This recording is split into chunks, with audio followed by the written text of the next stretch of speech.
Senga nima bo'ldiki? Biror bir podshohlardan yo podshoh saroyidagi odamlardan biror kishi seni chaqiryapti desa, birdan qalbing titrab qo'rqa boshlaysan. O'zingni yo'qotasan, holating buziladi, ishtahing bekiladi.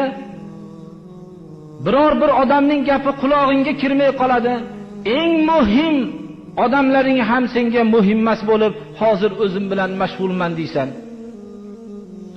Seni u saroy odamlari chaqirgan vaqtda yo badaningga bir azob beradi, bir xatoyingni pesh qilib, yoinki biror bir ish qilgan bo'lsang, ularga manzur bo'ladigan bir ozgina bir dunyo matosidan senga mukofot qilib beradi.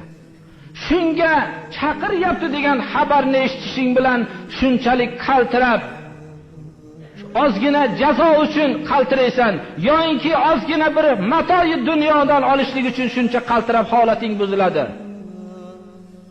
Har kuni Allohning jarisi seni 5 marta o'zining ibodatiga chaqiradi. Biror marta qalbing titraganmi shu vaqtda? U chaqirilayotgan narsa seni hamma najoting joylashgan, dunyo va oxiratdagi saodating joylashgan ibodatidir-ku. Agar bu ibodatni to'g'ri bajarsang, misli ko'rilmagan mukofotga dunyo va oxiratda sazovor bo'lasan. Agar bu ibodatni bajara olmasang, misli ko'rilmagan azobga sazovor bo'lasan.